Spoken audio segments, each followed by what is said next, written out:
What is up, plant people? Hey, it's time once more for the Planthropology Podcast, the show where we dive into the lives and careers of some very cool plant people to figure out why they do what they do and what keeps them coming back for more. I'm Vikram Baliga, your host and your humble guide in this journey through the sciences. And as always, my friends, I am so excited to be with you today. 2 weeks in a row. Are you proud of me? If you're listening to this sometime in the future, it probably means nothing. But if you are an every week or every episode listener, like I hope you are, and you've been following along for a while, you know I took a little bit of a break, and I'm excited to be back at it with some kind of regularity, whatever that actually means. I'm not going to belabor this too much because my guest is so great today, and I just want to get right to the episode. So today I had the opportunity to talk to my friend Jack Baker. Jack is a PhD student studying at the Royal Botanic Garden of Edinburgh, which is very impressive and a very cool title. He is a science communicator. He is a 2-time award-winning science communicator from different institutes all over the world. He is a smart human being who has worked in zoos and botanic gardens and aquariums and has done all things nature. Jack is also the host of the Pangolin podcast, which is something you absolutely need to listen to and something we talk about in this episode. And I think you are going to enjoy him just as much as I did. I've really enjoyed getting to know Jack over the past few weeks, or actually the past few months, just being Twitter friends. And I've gotten to talk to him twice now, and it makes me very happy. So I'll talk about social media and all the things in the mid-roll, but for now, let's get to it. Get ready for episode 88 of the Planthropology Podcast, Plants, Pangolins, and PhDs with my friend, Jack Baker.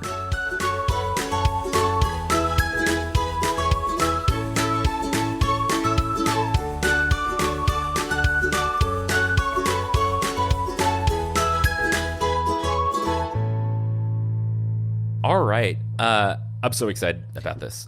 Jack, how are you today?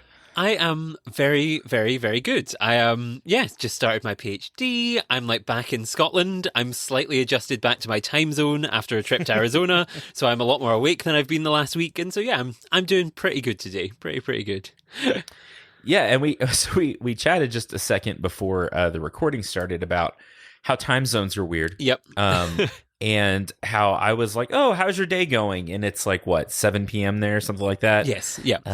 And I'm like, it's lunchtime here. So it gets confusing. Yeah, I've just finished my dinner. I don't usually eat as early as that, but I was like, I'm not going to be sat here by the end of this recording with my stomach rumbling into the microphone. I thought, let's eat early and then be ready. So yeah, this is dinner time here, lunchtime for you. Yeah. Yep. Okay. Well, Jack, again, I've been excited about having you on. I really enjoyed getting to be on your show recently, and I'm excited for people to be able to hear more of your story because I know we probably share some listeners, and it's just, I don't know, it's cool getting to hear from different people, especially different people that are more recently getting into working with plants. So why don't you introduce yourself a little bit more? Tell us where you grew up, what you did in school, how you kind of got to where you are today. Yeah, so my name is Jack. Hello to anyone who knows who I am. Hello to anyone who does not know who I am. I'm the host of Pangolin, the conservation podcast, which you, of course, yes, you were my season 4 finale guest very, very recently. And yeah, it's nice to be, kind of when you were talking there, I was thinking, yes, it's nice to be able to talk freely, because usually I am the one interviewing people and kind of not talking about myself and not saying anything about me. So yeah, it's nice to be answering questions for a change. I'm the host of Pangolin. It's a podcast that celebrates underappreciated conservation stories, whether they be plant or animal or people-based stories, celebrate all sorts of stuff like that. And I guess how I got here now, I grew up in Scotland, which for anyone who's been knows that it's filled with fantastic nature, wonderful animals and plants. And so it was very easy for me from a very young age to kind of fall in love with everything that was round about me, like everything from the little birds that we have in our back garden, the little kind of robins and blue tits and all sorts of things, all the way up to the mountains where, I say the mountains, all the way up to the mountains. It's probably about a half-hour drive from my house and I can be up a mountain. So all the way up to there. Fell in love with all sorts of stuff when I was younger, kind of to do with nature. And then from there, grew up, went to school here, lived in Scotland my whole life, did primary school and then high school here. In high school, did all sorts of kind of sciencey things, but then was told, I think the classic thing, which is do what you're really good at, go to university and do what you're really, really good at. So went and did politics and international relations, which is, not what I think a lot of people would expect from me, given the amount I talk about animals and plants and nature. So went away and did that.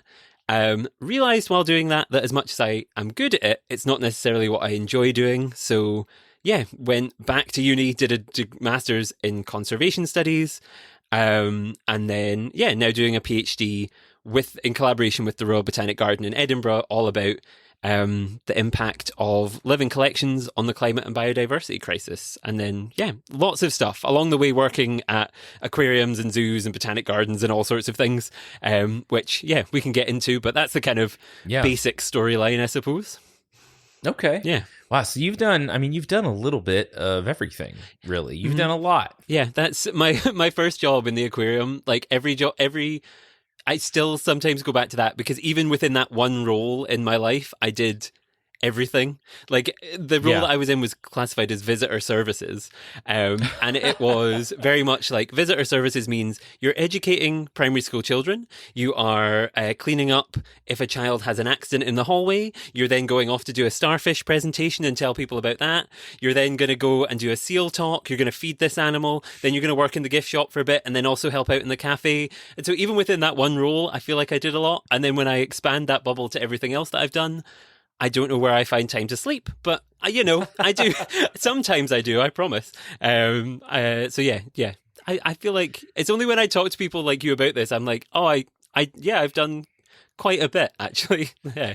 Well, and it's interesting. We even talked on Pangolin about how I think we're kindred spirits in a lot of this, and we both like doing a lot of different things and like experiencing as much of our field as we can. And I think that's cool. I enjoy that. Yeah, that's the thing. And I'm the type of person where if somebody asks me to do something, or somebody says like, oh, like you might be interested in this, I will always look into it. I will always say yes if somebody asks me to do something, because I feel like the more you learn about the world around you, the more you appreciate it, the more different little facets and aspects you learn about, you grow to like love all the little weird things that are going on. And I don't know, I guess I always like to say, like, I've worked in an aquarium, in a zoo, and in a botanic garden, so I really have like completed that circle of life of like every aspect of living creature I have done a little bit in.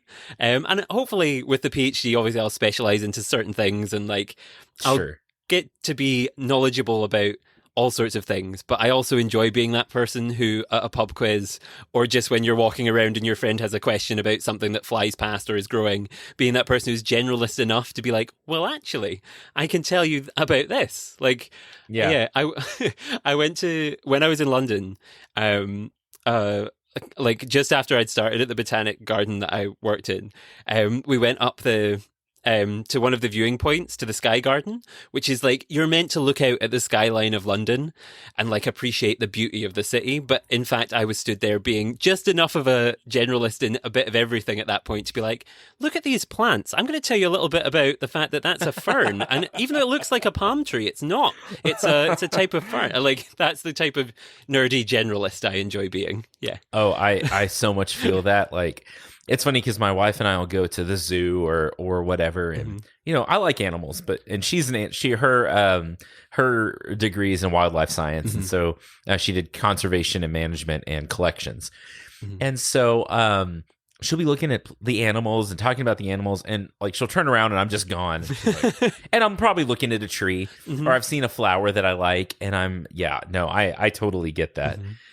You have a wide-ranging interests, and they all kind of compete for space at the same time. And I've done exactly this. Like last year, I went to Chester Zoo with one of my friends, and we walked in, and the first thing you see at Chester Zoo is elephants, and that's supposed to be the draw of like, wow.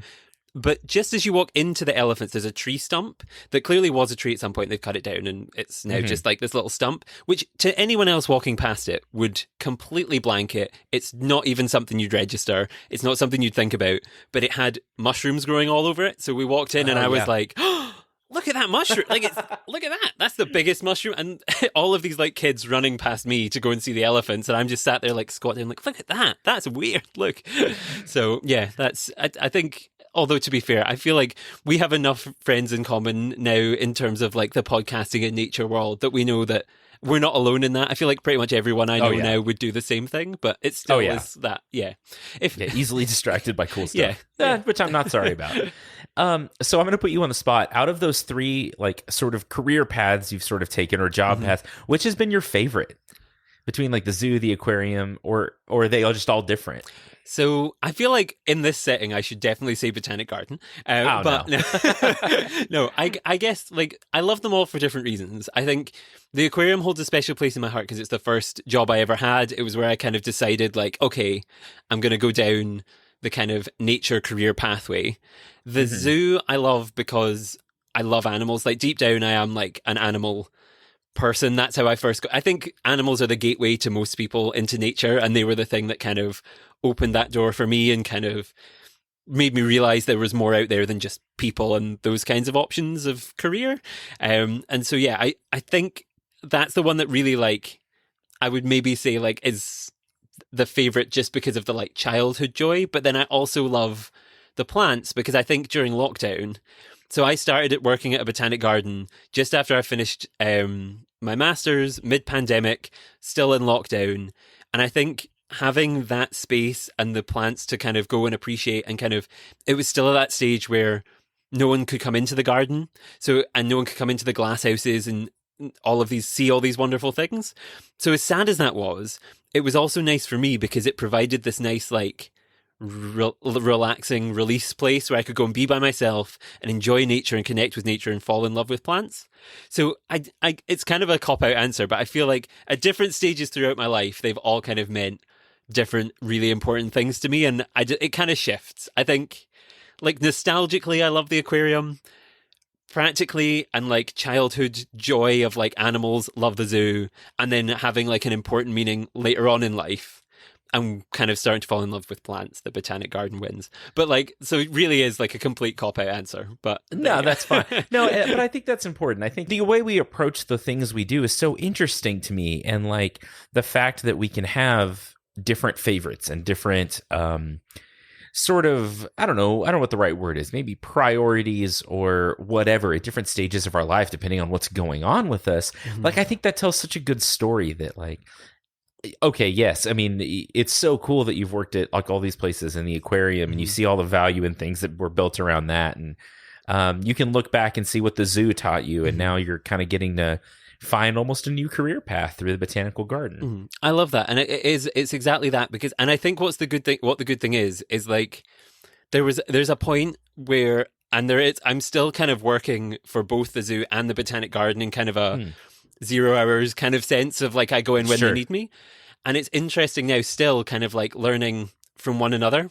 And I think, so like while the aquarium is kind of removed and that kind of set up the foundation of how I present and how I became kind of an educator in these spaces, going forward now, like having those two things, the botanics and the zoo, working backwards and forwards, it raises different questions for me. It raises different kind of ethical things for me. It raises kind of different, it's just the ways of presenting things and different challenges, and like you learn so much from having the both of them on the go at once, which is really interesting. Because like I guess an example would be like, so animals classically quite easy to present because they have fur and they're fluffy and they have the big eyes and the floppy ears and whatever it is, people love them. You don't have that advantage with plants. So like learning like how to like present plants in a way as charismatic and interesting to kids also then assists the zoo again, because you learn how to sell these difficult animals, like some of the weirder kind of creepy crawlies that people maybe don't like, and you kind of build on each other. And like, yeah, it's a good symbiotic relationship going on there between the two. I'm a big fan. Yeah, that's a really interesting. I hadn't really thought of it that way, but that's really an interesting perspective. That being able to like come up with ways to present one thing, again, like plants that are, like you say, maybe a little harder to get people excited about, really opens the door and gives you the tools to present another thing. That's really a cool way to look at it. Yeah, like so for people who are wondering, and I feel like I did not a bad job of introducing myself, but like in terms of like the careers that I've been doing. So like in the zoo, I am an educator. I'm there to kind of like teach people about wildlife. My my official title is Discovery and Learning Associate, which makes me sound Oh, very important, but it it is does. it's literally on there to just chat about animals. And then in the in the botanics, I've had a couple roles where I worked as a learning technologist, kind of with the kind of website and presenting stuff online, but then also as a summer school teacher, so teaching kids in person about things. So all kind of similar skill sets. And I think something that I learned at the botanics, which this summer, which I haven't had time to like implement in terms of animals, that I'd like to kind of think about more, is like storytelling in a way of like I Hmm. told the stories during the summer school that I was running about Echo and Narcissus and like these Greek myths and myths from old Scottish myths and kind of myths and legends around the world surrounding plants. And I Hmm. think by kind of giving the kids like a personality to like a plant and how it became the way it was and whether it was narcissistic or whether it kind of all of these things, like giving them that personality really helped to make kids engage with the plants, and they really took those stories away. And I think that's something that, and even in that setting, because we were in a botanic garden, I told stories about pollinators. So I told the story of Melissa, who was the first honeybee in Greek myth.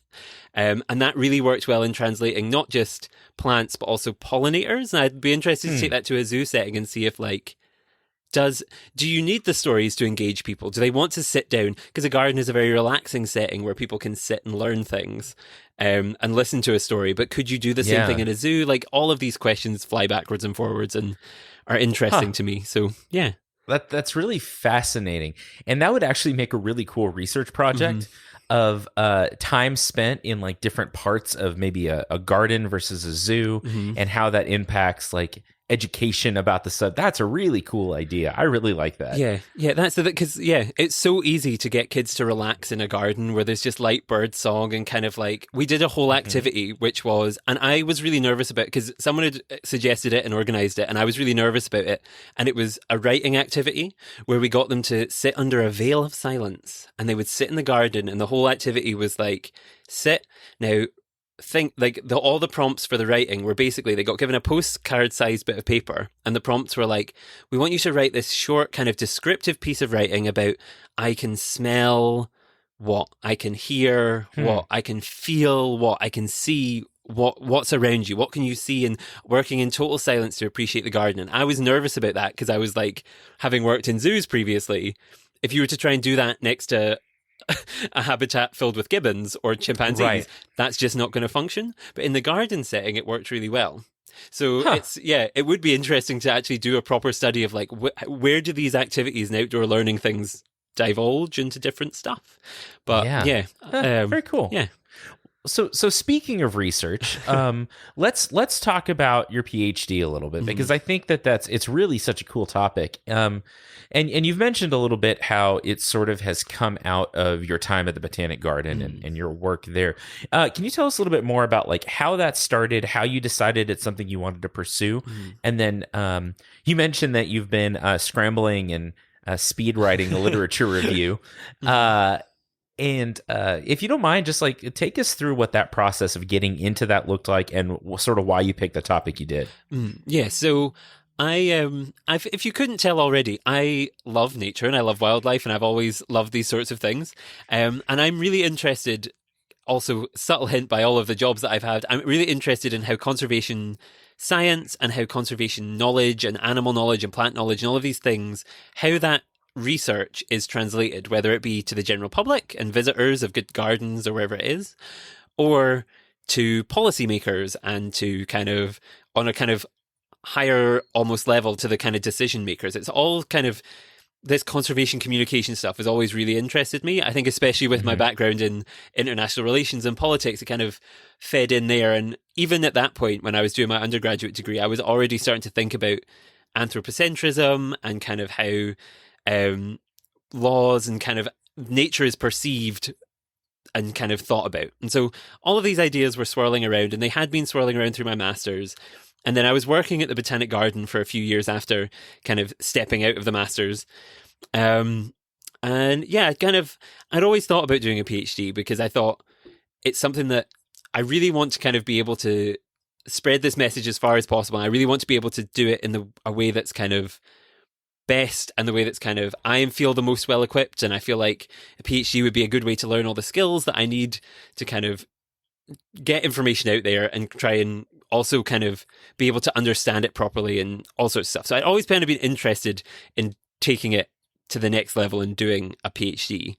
And then I was working at the Botanics, and I'd never really considered doing a PhD in like a collaborative setting, or in terms of like with it's certainly not with a botanic garden, because anyone who knew me before I worked at the Botanic Garden, it was always animals. But then I was speaking, it was during one of my like every 6 months kind of reviews that you have with your manager.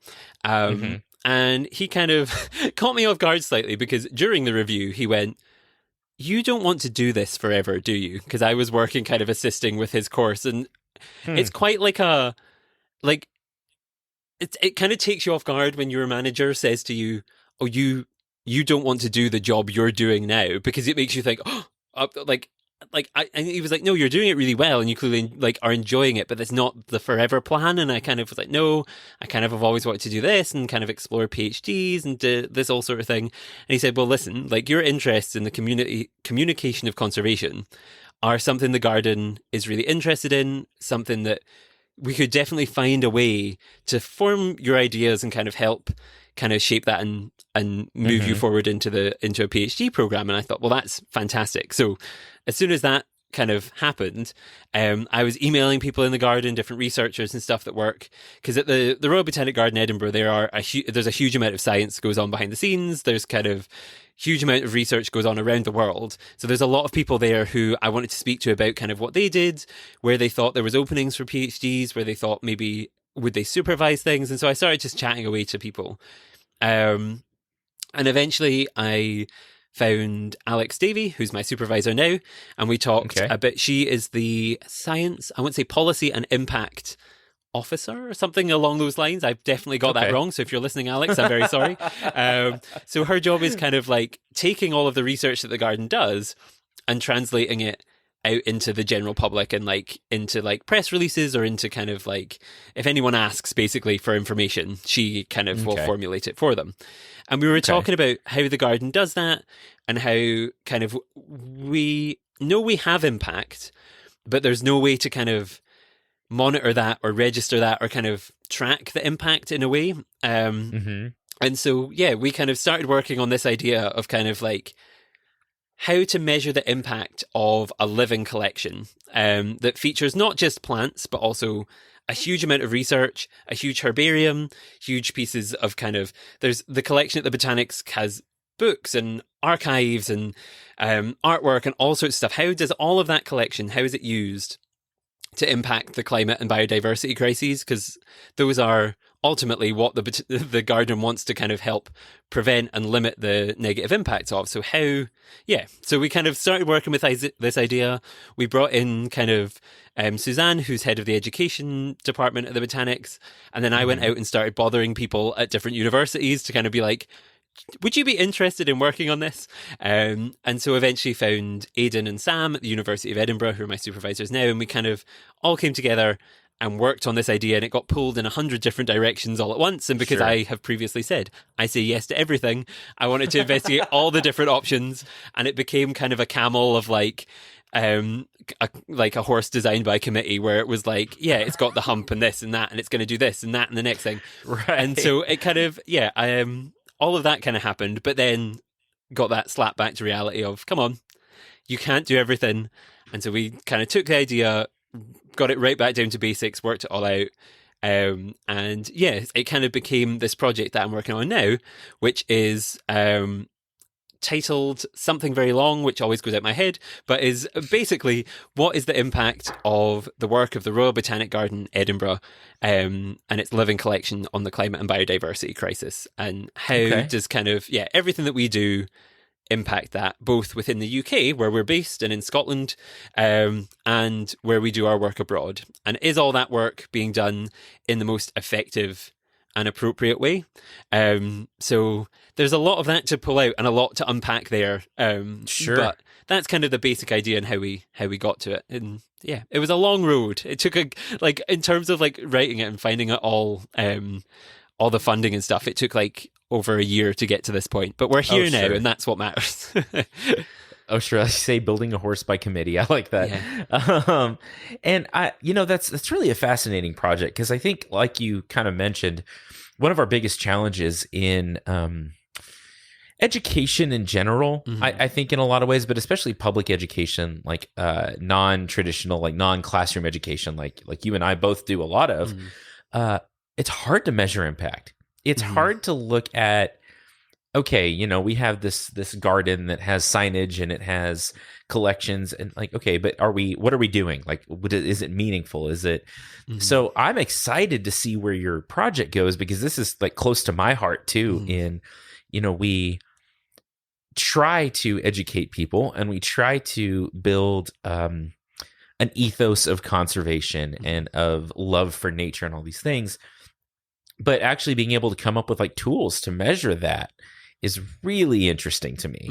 That's the thing. And yeah, like when I've been doing all of my reading and stuff for this, like in the first few weeks where I've kind of been diving in, it's people can measure, or people have found ways to measure, or at least kind of quantify in some way in different gardens around the world, how they've kind of reduced since the 1990s, how they've reduced the use of peat in their gardens, because that is a quantifiable kind of, okay, we've used less of this, we know we've done this. They've also kind of, it's easier to quantify kind of, we use different pesticides or we use different things to kind of, that are less kind of, like, it's easier to kind of deal with that kind of aspect. When you're dealing with people are really awkward because it's kind of this, like, they have all the information inside them about the impact, and like getting them to tell you it and getting them and tracking that pathway of like, they came to the garden when they were 5, or they came to the garden when they were 13, or they came whatever age they came, when they came to the garden when they were 40, when they came to the garden when they were 60, whatever it is, knowing once they leave that space, knowing what they do with the information or the impact that's kind of been presented to them is really difficult to track.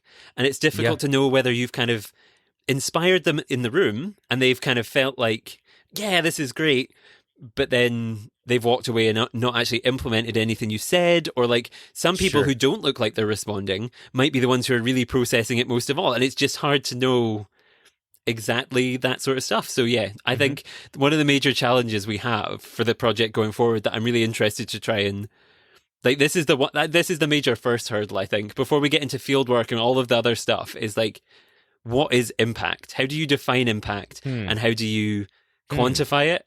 Because there's so many documents, and every garden and every zoo and every conservation organization, I feel like, around the world is slightly guilty of this, in that they all throw out, we have impact because we did this. I'm like, okay, but running that program or putting up that poster or planting that plant or doing whatever it is not necessarily impact. Impact is what the effects of that were for me, longer term effects, and what the actual kind of, so it's an interesting one to kind of define, and I don't have an answer yet, and so I'm not going to sit here and pick apart like, oh, you should be doing this, because I don't know. But like, it's an interesting one, and I'm excited to lose my mind over trying to work out the answer. In some ways that's really, really fascinating to me, because in some ways, like, my PhD research, part of it was looking at how people use water in the urban landscape and what things, I guess, direct their usage, influence their outlook on it, how they use it, etc. What makes them save water, what makes them use water. And we were looking at trying to figure out, like, we kind of came up with a metric called perceived landscape importance, essentially, of how important is your garden, your landscape, your urban environment, green space to you? And then how does that factor into how much water you use and all that? And one of the things we tried to look at was the effectiveness of different, or the impact, I guess, of different, like, communications from municipalities, or both in like written communication, verbal, but then also things like price structures and restrictions. Like, those are communication tools in some way. So it was really a challenging trying to work out, like, how do we survey appropriately? How do we ask the right questions in 10 different ways to drag out, like you said, these little nuggets of information that actually tell a story. So no, I very much sympathize with that it is a challenging road, but once you sort of figure some of that stuff out, it's so interesting looking at the way that people think and the way that people process the information you're giving them. Yeah, it's something that obviously throughout my career has come out time and time and time again of like I always want to know, like, where are the kids that I taught at the aquarium would have been 6-7 years ago now. Where are they? What are they doing? Biology? Are they doing these kind of subjects? Because they would be in high school now. So where are they? Like, and I wish I could go in and survey those people. And I think that's the kind of like, this is the thing of like, I only have 3 years to do this. So how do I kind of quantify? Like, yeah, there's so many questions there, but I'm excited to get stuck in and try and work it out. Because there's like right now, I think like. Yeah, there's so many different ways people seem to measure things. Like, I was reading papers over the last few days about kind of the work of Kew Gardens in London and the Botanic Garden in Edinburgh, and they seem to measure impact in terms of like, these line up with the Sustainable Development Goals set by the UN, so they are impactful. And I don't know if I agree with that 100%. So it'll be interesting to see how I like my spin on things, where that takes me, and if I am actually able to come up with an idea and get through all that stuff going on in people's brains. Yeah. That's so fascinating. I can't wait to see where that goes for sure. Looking at the time, let's take a quick break, and I'll say some post-recorded words at our listeners, and we'll come back, and I'm going to talk about your recent trip to Arizona. And then when we come back, I also want to talk about your podcast and some of the science communication stuff you do. So perfect. We'll be right back. Well, hey there, compadres. Welcome to the mid-roll, the time where you and I get to chat, spend some time together. How are you? How's the family? Everyone doing well? I'm glad to hear it. We're good on this end as well. Hey, so if you would like to connect with me and with Planthropology, you can follow me all the places. I am Planthropology Pod on Instagram, Planthropology on Facebook. There's also a Planthropology's Cool Plant People Facebook group, which you definitely need to be a part of. I am Planthropology _ on Twitter because somebody beat me to it. But if you just remember Planthropology, which is anthropology with a PL slapped right on the front, you can type that in, look for the green background and the bristlecone pine, and you can find me pretty much anywhere. For better or worse, I am also at the Plant Prof on the TikTok machine. Oh yes, the place for Gen Zs and Gen Alpha and us millennials hanging on to our youth. You can hear me yell about bananas and all kinds of other things. If you'd like to support the show, you can do that a lot of ways. You can head over to buymeacoffee.com/planthropology, and for the price of a coffee, you can buy me a coffee. I drink a good deal of the hot bean water. You can rate and review the show on Apple Podcasts or Podchaser or Castbox or anywhere else you are able. I wear a size 5-star review if you'd like to give me a gift. Christmas is coming up, you know. But I would also just really value your feedback. Maybe don't drop a 1-star rating without running that past me or giving me your feedback. You can email me at planthropologypod@gmail.com as well. I would like to thank the Texas Tech Department of Plant and Soil Science for supporting the show, for sponsoring the show, and for just letting me do the thing. I'd also like to thank the Podfix Network for letting me be on the network. Y'all, I have a really exciting trailer for you right now, right this minute, coming up in just a second. My dear friend Ellen Weatherford, who is a regular guest on the show, you've heard her a few times, is starting a brand new podcast called Spellbound and Gagged, where she talks about some of the weird, just cursed knowledge facts out there, things that you will definitely find interesting, but that you may not want to talk about at your next dinner party with your parents. You might. Depends how much you like to be invited to dinner with your parents. So I actually get to be on episode 2 of the show. If you're listening to this episode the day it comes out, which is November 10th, 2022, episode 1 of Spellbound and Gagged drops tomorrow, and you need to jump into it. If you're listening to this sometime in the unknowable future, the show's already out, and I hope that you'll listen to it then. So get ready for the trailer for Spellbound and Gagged by my dear friend Ellen Weatherford, coming at you in 5, 4, 3, 2, 1. It's 2 a.m. You should be sleeping, but instead you're 15 incognito browser tabs deep in a research rabbit hole about the weirdest thing you've ever heard of. Could people have sex in space? Can plants kill people? What happens to nuclear waste? We're right there in those cursed knowledge trenches with you. Join us twice a month on Spellbound and Gagged for conversations about all the weird, gross, and unsettling topics that we can't talk about in polite company. Find us wherever you listen to podcasts, but don't quote us at dinner parties. Okay, we are back. I hope you enjoyed all that nonsense I just said at you, dear listener. Okay, so I wanted to talk for a little bit about your recent trip because, and I want you to tell me more about how this all came about. But you gave a presentation at the North American Association for Environmental Education, which is, thousands of miles from you. Yep. And how did this happen?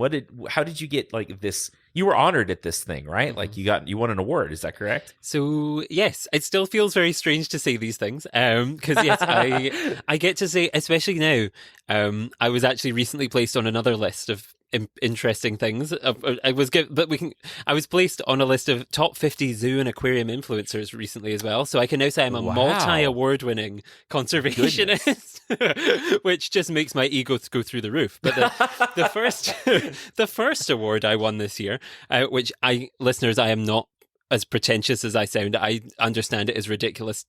I don't understand it either. I won something. It's great. It's not something that happens to me often. So when two come along in a year, I'm very excited about it.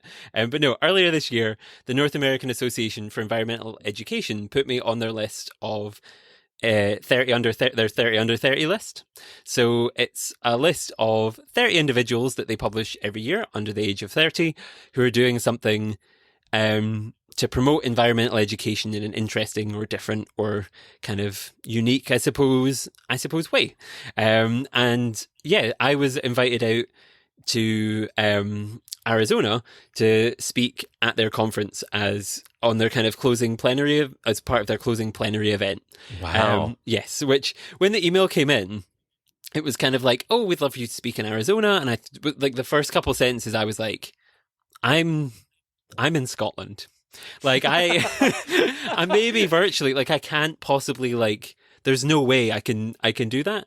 But they were very generous and they said, well, we'll fly like you across, we'll put you up in a hotel, we'll kind of make sure you get there and like you're like everything is sorted, and yeah, we'd love for you to speak.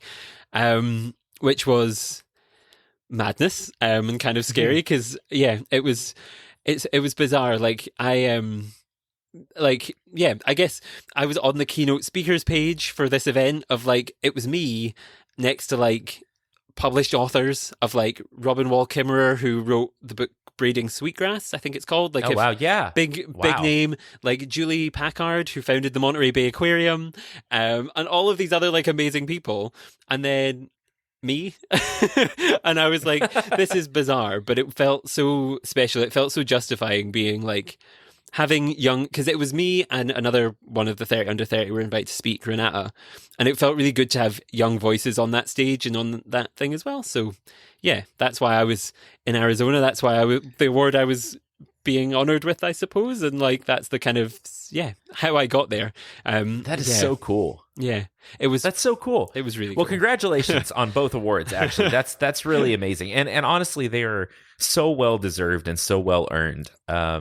I think you don't give yourself enough credit probably. And it's, I don't know. I think it's really cool that you were recognized just for your great work in education. Thank you. Like, yeah, it's a weird one because it's kind of like you read like what gets sent to you, which is the like, oh, so he's done this, and this. And you're like, well, all of that is true.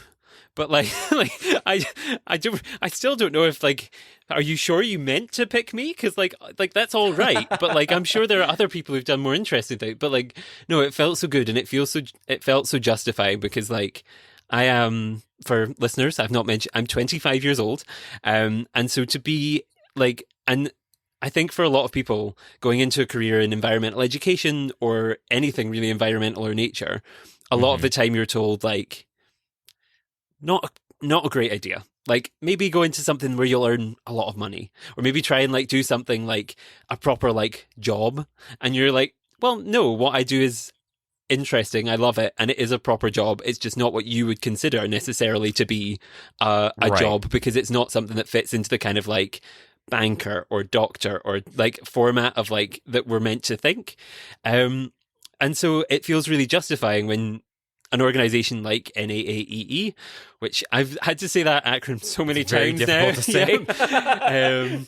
So when organizations like they do, like them, recognize you and your work, it feels really justifying to be kind of like, oh, like somebody does recognize that what we're doing is important, and what kind of all of these different organizations that I've worked for and all of the little projects that I've done by myself, all of them, like having those recognized as like things was really exciting, especially because like my podcast Pangolin, which I think was a lot of the reason I was nominated, is kind of this passion project of mine, which is a chance for me to not really speak about me, but to elevate other stories and stories that aren't told often. So really it's kind of like I'm put on this list, but the stories that like, I'm just glad I'm on there because the stories that it brings more attention to the stories that like really matter to me, which are the ones that I kind of feature on the show and kind of have nothing to do with me, but are like kind of pushed up a little bit by me just kind of shouting about them. So yeah, it's really nice. So when you presented at this, is that kind of what you talked about, just like your podcast and the things you do? Yeah, so they asked us to come introduce ourselves. So the event I was speaking at was kind of a closing plenary event where they had awards at the start, and then they had 5 speakers doing like little mini TED Talk style things where it was kind of 10. They said 10 to 12 minutes. I went for 15 because if you couldn't work it out already, listeners, I talk a lot when somebody gives me a microphone. So yeah, I was. So 5 speakers kind of talking about kind of their work and everything that they do, and just kind of a topic that was interesting for them. So yeah, first speaker made me very nervous because it was Renata, the other under 30 person, talking about smashing the patriarchy to save the planet. And I was like, that is so inspirational, and it's not what I'm doing, but yes. And then second person was a Nat Geo photographer who like has this huge career of like taking pictures. Third person was Nick talking about his he kind of runs this kind of startup that kind of does tech things and environmental things. And then it was me, and I was fourth, and I was up. It made me quite nervous because I was like, oh, like going fourth is tricky. But I was up in a more kind of, I kind of went for a more lighthearted, jokey, like people like to hear a Scottish accent. I learned in Arizona. So I was just up there to be like, yay, look at me. But no, I talked about the podcast, how it came about during the pandemic, what it does, how it's kind of created this community of people around the world who are listening to each other's underappreciated stories. And yeah, some of the lessons I've learned along the way. So if anyone in the audience was interested in setting up something similar, or just kind of hearing a nice encouraging word of advice, that was my thing. And I think it went pretty well. It's all a blur in my mind. Like I got up on that stage and the lights were blinding and I couldn't really hear the audience responding, but came off, people told me I was funny and it was good, and that's what I wanted. Awesome. Yeah. That's awesome. So I'm curious what you thought of Arizona, because in my mind, if I was like, what is the opposite of Scotland? Arizona is probably somewhere on that list of things that are like geologically, like plants, environment, people in a lot of ways. Like, what was your impression? Because you said you've only been in the U.S. a couple of times, right? You said you've spent time in Florida. Is that correct? Yes. I mean, I've been to Disney World a couple of times. So I don't know if I've gotten the true, authentic American experience. Yeah, that's great. Yeah. There are very few things more American than Disney. So, in a lot of ways. But what did you think? Like, what was your experience like visiting this cool new place? So, yeah, I was absolutely terrified because I was like traveling. It's a long way to go by yourself. And like it was my first time traveling. Like I've been down to London and been like to places relatively nearby by myself, and I've flown by myself somewhere to meet somebody. But this was my first time like going away to like somewhere completely new, completely different. I didn't know anyone in Arizona before I went. Like the nearest people, I think the nearest person who I felt like I would like, oh, I could call them, like, and they might help if something went wrong, would be like in New York or like up in, like, so like I was like a long way away from home, and I was kind of nervous. But then, yeah, when I arrived, the first night I arrived, it was pitch black, so just went straight to bed. But then the next morning when I woke up and kind of went outside, I was like, this is fantastic. Like, this is like so bizarrely different to Scotland to me, because anyone who's not been to Scotland or doesn't know Scotland particularly well, it is very rainy. It can be quite cold. We can go through about 4 seasons in a day, where we we wake up and it's raining, then it gets sunny, then it gets windy and cloudy, and then by the end of the day it's snowing, and that would be like not questioned as weird in Scotland. Sure. And so, yeah, going to Arizona, where it is hot. I think they said it was sunny 350 days of the year. It's about right. Yeah, it's not something me or my body was used to. And like, yeah, like everything just, I felt like a child, like wandering around just in awe of everything the whole time. Like walking out of my hotel room and having like a lizard just sat on the mat in front of me and being like, oh, we needed to step around that. And then like walking back from my walking, like when I went out for meals and stuff in the evening, if I would get back to the hotel quite late and be walking along all the corridors or outdoors, walking along kind of the lit corridor, hearing coyotes like howling in the night, like that is not, like you'd maybe get like a stray cat like screeching at you in Scotland, but you're not going to get something like a coyote Coyotes yipping and yeah. So it was like, it was really, really cool and really, really different. And yeah, everything. I think obviously the standout one in Arizona is the saguaros, the big cacti that are everywhere. And obviously working in a botanic garden, I have seen a cactus. I've seen quite a big cactus before, but like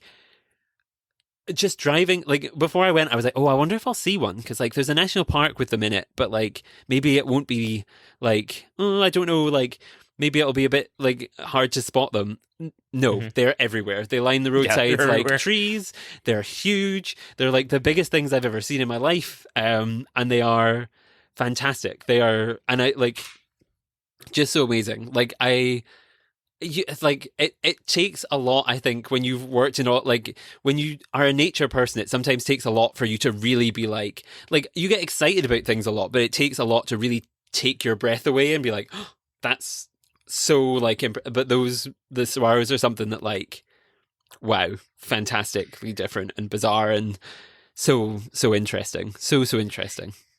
You know, that I love that you talk about it that way, because there is something, and people who haven't spent time in the desert or in those types of climates, there is just some kind of like wild beauty about them that I think people are not prepared for. They don't understand like the big giant open skies and just the colors, and it's really like desert landscapes are stark and they're harsh and they're incredibly beautiful. And they're incredibly like, they are all those things of like, they look harsh and they look kind of scary and dry and barren, but they're absolutely not. There is so much life hidden away there, and like there's so much going on. I was shocked by the like biodiversity and everything that you saw in terms of both plants, animals, kind of the smaller little insects and reptiles and like there was more life there than you would expect to see probably, and that's in the city, than you'd expect to see in Tucson, than you'd expect to see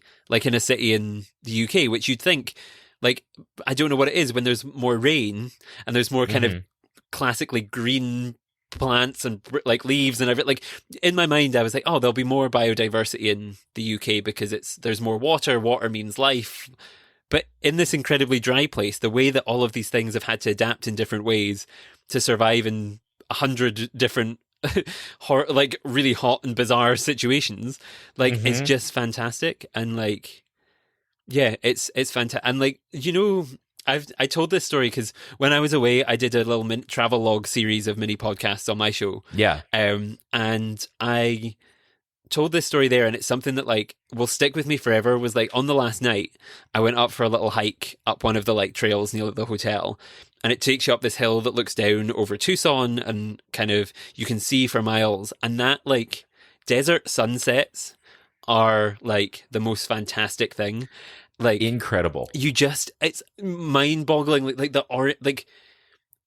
like sunsets are often orange. Yes, they're very impressive. Right. But there's something about the orange of a desert sunset and the contrast with like the blues and the kind of fading like blacks and purples of the mountains as they go down into darkness, and like just so incredibly beautiful. So and it was one of those sights where like stood on this hill looking out.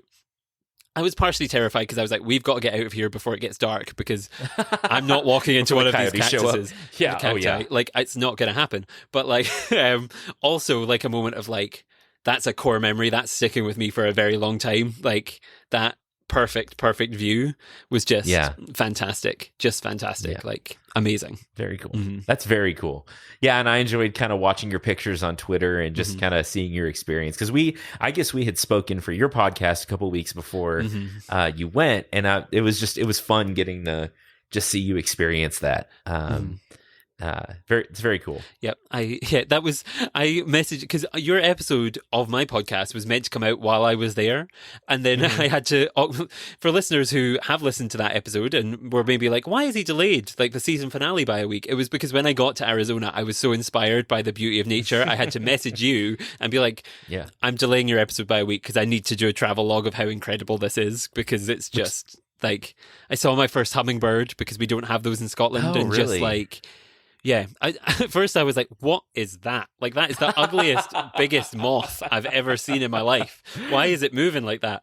And then when you get in closer, you go, oh, no, that's like, it's a hummingbird. That's like, because they don't move like anything else we have here. So like, you just instantly think horrible, massive insect of some kind. And then, fantastic. The whole thing was just fantastic. Very cool. Well, I'm glad you got to have that experience. That's really neat. Before we sort of wrap up, and again, I think we talked about this when I was on your show, that the time goes fast when you're enjoying like a conversation. Yep. I want to talk about some of the science communication work you do, because you've mentioned the podcast and sort of talked about it quite a bit already. But like, what made you want to get into telling people about nature? Like, what made you want, because I mean, that's part of your career. That's been something you've done at all the places you've been, but like taking that and putting it out there on the internet, on Twitter, on as a podcast, all those things, it's at least in my experience, has been a very different, very challenging in some ways experience, in a good way, and in some like more traditionally quote unquote challenging ways. But what made you want to do that? What inspired that for you? No, that's like, it's a really good question, because like when I think about it all the time, because when I was kind of like growing up, I feel like it's not something I would have considered necessarily as like a potential job. Like, I loved nature, and I loved talking about nature, and I loved being in nature, and I loved talking about plants and animals and all of these things. I loved it. But it's not something I would have ever considered to be like careerable. And I guess like, I only realized I could really do science communication once I was kind of already in it, which is kind of a strange thing, because like I applied. No, I get that. Yeah. Like I applied for the job at the kind of aquarium that I worked at when I was just finishing up high school. Like, it was the summer between high school and university, where kind of you're working out what you're going to do and like just trying to earn some money and like thinking about moving and like being independent, and you're all excited about that. And when I started doing that, I was kind of originally like, oh, okay, like this is fun, whatever, cool. But then the more I kind of talked to people, and the more you saw those kind of sparks start to ignite in their brains about, oh, maybe I could do this to protect the planet, or maybe I could go and do this, or I could recycle a little bit more. I could go and kind of like maybe lobby like a local politician, or I could like just equipping them with knowledge and things, and seeing those little sparks and those little inspirations fly. I think that's kind of what gets you hooked, because you're like, I've made a difference. Like, I've gotten through to somebody there. And that really, like, that feeling was so satisfying to me, because like, as I've said, like, I've always loved nature. And people always ask me, like, why do you love nature? I don't know. I can't tell you. It's just like the spiritual connection that I have. Nature to me, I think, and wildlife, whether it be plant or animal life, I like feel like as a human race, we are so easy to destroy. It's so easy to kind of destroy it and underappreciate and not think about it. But I don't think that's fair, and I don't think that's right. And it's just something that I've always felt that like we have no right to destroy things that have been here longer than us and kind of claim all these lands and kind of move in on things and change things and destroy things and make things go extinct. I don't think we have any right to do that. And I think we should strive to protect and cherish the things that are there because they have provided so much for us in terms of both physically, like sustenance and kind of all of these things, but also in terms of mentally and inspirationally and all of these like emotional sides. They've provided so much. And it's this weird kind of relationship in my mind of like we don't owe them something, but we at least they deserve they like wildlife and nature at least deserves our respect. And so when I was able to talk to people in the aquarium and see them grow this respect and this love and this value of nature in their kind of hearts and in their heads, that kind of really got me hooked. And like, yeah, going forward, I then kind of, the more that I kind of talk to people in kind of the zoo setting and like the more that I talk to people in the botanical garden setting, like all of that kind of just kind of grew my love and my passion for these things. And then when I went away to uni, I think I kind of, for my master's in conservation, I think people kind of started saying like, oh, like you're clearly really passionate about this. You're clearly like, you like speaking to people, you like engaging people, you like kind of talking about nature and you're good at it. Like you have a nice accent to listen to. So you might like, why not start a podcast or start like chatting about it more or doing more kind of, instead of just within the bubbles of Edinburgh Zoo or within the bubble of an aquarium or within the bubble of a garden, like try reaching out of those spaces and finding people who won't necessarily come to these places and visit these places, find them online through whatever means. And so, yeah, I kind of got the courage to start doing that in terms of the podcast and everything. And then, yeah, now I'm here and just will talk about nature to anybody or anyone who finds them unlucky enough to be in my path as I'm walking. So that's kind of the journey. I don't know if that, I feel like that answered the question in a long and overly drawn out way, but that it got us there. Well, sure. Yeah, absolutely. Because I'm always interested in why people get into it, because I think that it's, like you say, some people think, oh, that's not a job. I'm like, well, yeah, but it is. It is. And it's the kind that maybe doesn't like on paper pay us a lot, you know. If you're one of our podcaster friends out there, you're like, yeah, I mean, yeah. But it is meaningful and fulfilling in so many other ways. Yes, exactly. Like it brings, like knowing that you have made a difference, even though it's not like, it's not about me. None of it is about me. I don't really care. Like if somebody walks away from a conversation being like, well, he was overly enthusiastic and like, I don't mind. I don't care. Like, but the people that you do get through to, like the satisfaction of knowing like they go away with an appreciation for something you appreciate is just so satisfying and so good. Especially like, I don't know, it just is. Yeah, it's really an interesting one. And like, yeah, I'm trying to think of like, I don't know, I guess like in my mind, like I will always appreciate those people who did that for me and like turned me on to nature and like made me be like, look at this, like appreciate this. And like, I'm always grateful for those people and the thought that, oh, I could be that person for somebody else who like was like, look at this weird like bug, like look at that, look at this like lizard that I have sitting on my shoulder, look at this like strange plant that's growing like underneath all the really like big impressive looking plants, but this weird thing that's tucked under there, like all of that, the thought I could be that for somebody is really like exciting. And yeah, I don't know, again, I'm, awesome. I'm rambling, but that's kind of the no, but that's I get that, and I feel all of that a lot, that it matters in being. Because you never know who you'll inspire. You never know who you will turn on to science and nature and all of that. It's very cool. Yeah. So I ask as we sort of wrap up here, I ask all my guests before they get away, whether they like it or not, for a piece of advice. And if there was something that you wanted the listeners to leave with, whether it's about school or careers or just nature, really anything that you think is important, what would you want to leave with our listeners?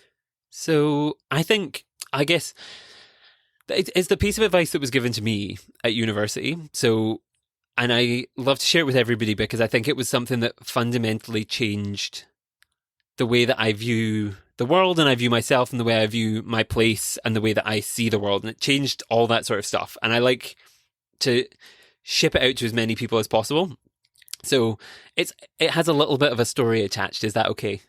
Is Yeah, that okay? absolutely. So basically, during the pandemic, when everyone was meant to be really nice to one another, and like everyone at uni, it was meant to be kind of like grading, or kind of was meant to be a bit more lenient. Everything was meant to be a bit more kind of like, we understand everyone's going through different difficult circumstances.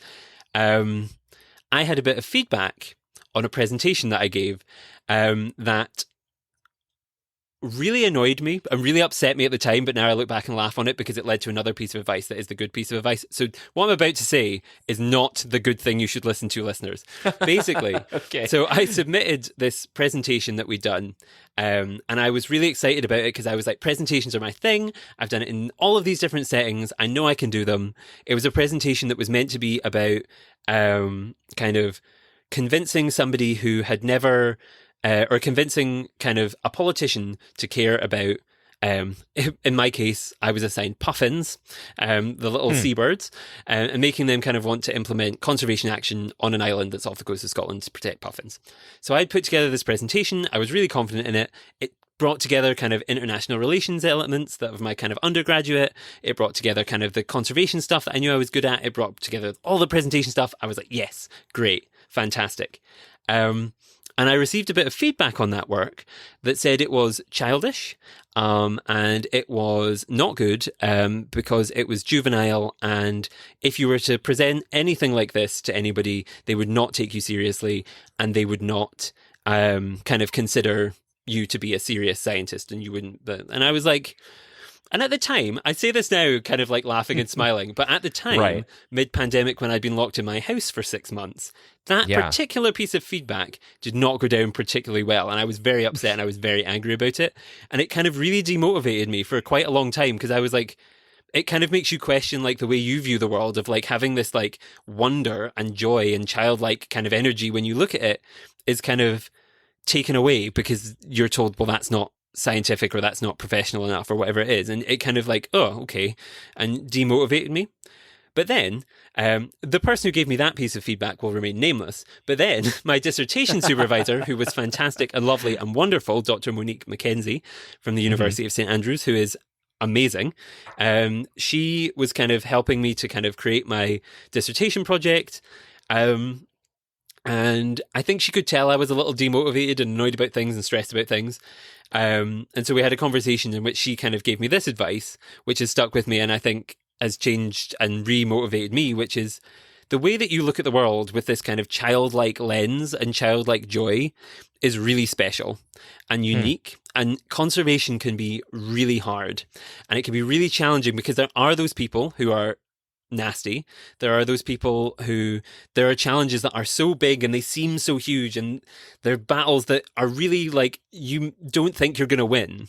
But if you can pick yourself up from all of those challenges and still look at the world through these kind of childlike joy, and you look at every win that you have, because there are so many wins that we have in conservation. There's so many species that have been reintroduced. There are so many things, areas of land that have been protected. There's so many things that kind of people that we've reached through education. There's all of these big wins. If you look at all of those wins and all of the world with that childlike joy and wonder that you have, in fact, the world becomes a better place and you're able to achieve more and you're able to do more and you're able to kind of stay motivated. Because if you turn yourself into a grumpy adult who takes everything far too seriously, you're not going to like, you'll lose that motivation and that wonder because you'll take all the hits too personally. Keep that kind of like, bear in mind the hits and you need to think about them. Sure. But like yeah. keep the childlike wonder as well, because that is what will keep you motivated and what will keep you discovering new things that are incredible and inspired. And yeah, and that kind of, from there on, I went on to launch the podcast, which has done very well. I went on with that lens to like win these 2 awards that I won ridiculously this year. I got invited to speak at different events about my experiences, and kind of like all of these good things have happened because I've kept that childlike wonder when I look at the world. And so, yeah, that would be my piece of advice, is that don't listen to people who give you bad advice like I got. Listen to the people who tell you like the childlike wonder is great, and keep that childlike wonder because it's what will keep you motivated and make you, achieve things. Is my That's awesome. Yeah. No, that's such good advice. I love that a lot. So Jack, man, I appreciate you being on so much. That was a lot of fun. I always enjoy talking to you. Where can people find you? I know You do several things, but what do you want to plug? Yes, so I've mentioned it a few times throughout the show. I'm the host of Pangolin, the conservation podcast, which is not just about the scaly little anteatery creatures, the pangolins. It's about all creatures which, like the pangolin, are underappreciated or people don't know about, or a bit weird or a bit different. We talk about all of those different stories on Pangolin. Everything from kind of like reframing species that everybody thinks they know about, like giraffes, and talking about their kind of silent extinction, or kind of talking about plants that people genuinely know nothing about and we need to kind of help them know more about. So things that we had you on, obviously, and then we have episodes about the Wall-of-My Pine. We have all sorts of stuff like that, which kind of people don't necessarily know about, but they should know about and they should know more about. So all of those weird, wonderful conservation stories, all on there. Pangolin, the Conservations podcast, available where all good podcasts and my podcast are streamed. And then, yeah, you can find me on social media. The podcast account is at Pangolin Podcast on everywhere, or you can find me if you're interested in what I do and all of my trips and adventures and PhDs and things. I am at the Only Jack Baker on Instagram, or at Only Jack Baker on Twitter. So that is, I've really prepped for being a star there, where I'm like, I'm the only one. Those are my handles for all of that sort of stuff. And yeah, come and join me, because I'm always posting something. You can tell when I should be working and I'm just procrastinating, because that's when I tweet. So for sure. And I love it. Yeah, Jack's a good follow. You should definitely go check out all those things. Pangolin is such a fun podcast.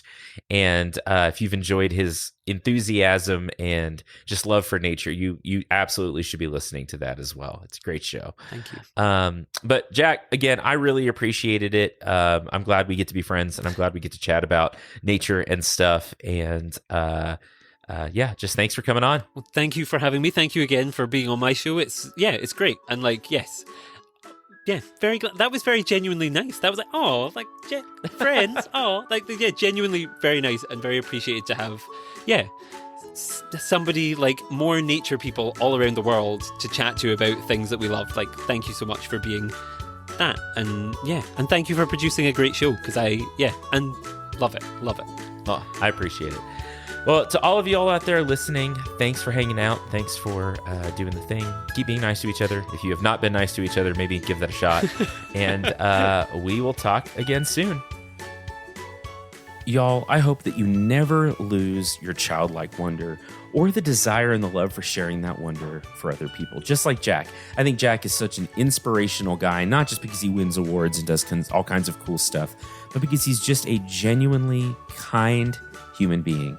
A kind man with a big heart and a love for nature and a love for sharing that with other people. And I think he can be a big inspiration to all of us. Y'all, thank you so much for listening. I do this for you, and I know that it's been a sort of inconsistent year, but I appreciate you sticking with me through all of it, and I'm just proud to get to be your friend. I'm happy we get to be friends. Thanks again to the Texas Tech Department of Plant and Soil Science for sponsoring the show. Thanks to you, the listener. Thanks to the Podfix Network. It is because of you that I am able to do what I do. We'll have a special Thanksgiving episode coming up next week, and some other fun stuff before the end of November. And then a few goodies coming at you in December. And then we're hitting it hard in 2023. Y'all, you are very cool plant people. Keep being kind to each other. If you haven't done that, maybe give it a shot.